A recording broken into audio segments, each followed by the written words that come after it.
Forma de tratamento que não é ambulatorial e que não é a internação hospitalar são as comunidades terapêuticas. As comunidades terapêuticas no Brasil, elas têm suprido o que os hospitais e os ambulatórios não têm conseguido pela quantidade muito grande de usuários. Então as comunidades terapêuticas têm suprido também o tratamento dos dependentes químicos. Dentro das comunidades terapêuticas existem vários tipos e várias formas de se trabalhar. A gente precisa de pessoas preparadas para tratar com dependentes químicos. Existe a necessidade de psicólogos, enfermeiros, assistentes sociais, médicos. Existe a necessidade talvez de pessoas que já passaram pelo tratamento e que hoje eles vivem sem a droga, para poder provar e mostrar para esses pacientes que existe um caminho, tá? É necessária a parte de espiritualidade para resgatar isso que muitas vezes é perdido durante a caminhada da adicção. E grupos que participam, grupos de apoio, grupos que estão expostos também a trabalhar com a família desses usuários que também ficam doentes, o que a gente chama de codependência, tá? As famílias ficam doentes e precisam também de tratamento, então existem grupos que participam, inclusive dentro de comunidades terapêuticas, dentro de casas de recuperações, esses grupos também participam. A gente, só pela citação da quantidade de profissionais que precisam para fazer um tratamento, a gente consegue ver a alta complexidade que essa doença é.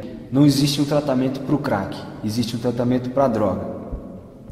Nenhum tratamento sério e nenhum tratamento que tenha o objetivo de resolver o problema está baseado numa troca de uso de substâncias. Não se troca o uso de droga. Por exemplo, vou parar o crack para fumar maconha, eu vou parar o crack, vou usar cocaína e vou beber bebida alcoólica. Isso não existe. O tratamento é baseado numa abstinência total. E o cérebro dele não vai se contentar, por exemplo, com o uso da cerveja ou com o uso da maconha.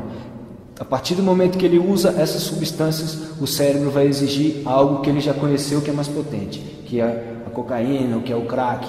Então, se o paciente acha que ele pode beber uma cerveja de vez em quando, que ele pode usar a bebida alcoólica ou a maconha de vez em quando, isso é um engano. Isso tem que ser retirado, esse pensamento tem que ser retirado, porque isso não existe. A partir do momento que você está fazendo um tratamento, você faz um tratamento para droga, para todas as drogas psicoativas. Então, o ponto não é tratamento de crack, é tratamento de droga. E por quanto tempo? O tratamento da dependência química, ele tem um dia para começar, mas ele não tem um dia para acabar. A doença é uma doença crônica, que a gente costuma falar que ela é uma doença incurável, mas ela é uma doença que tem controle, ela é controlável. O controle é não se fazer uso de drogas. Esse é o controle. E por quanto tempo? Para o resto da vida. Então, por isso que a gente fala que o tratamento tem um dia para começar, mas não tem um dia para acabar. Não quer dizer que o paciente vai estar tomando remédio para o resto da vida. Não quer dizer que o paciente vai estar indo no médico toda semana. Não quer dizer que o paciente vai estar passando pelo psicólogo 2 vezes por semana. Não, mas eles têm que estar em acompanhamento. E essa forma de acompanhamento vai depender de cada indivíduo. Se é mensal, se é semanal, se é anual, se é semestral, se é diário, isso vai depender de cada paciente especificamente.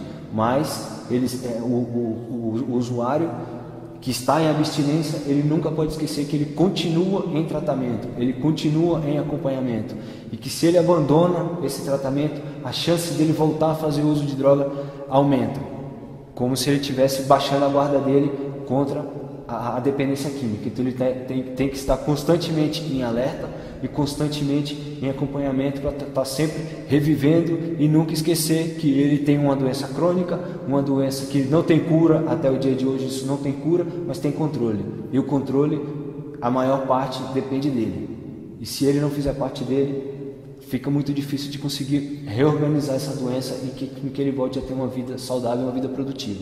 Então, mais uma vez, tem início, mas não tem dia para acabar. É para o resto da vida. Acompanhamento, acompanhamento, acompanhamento.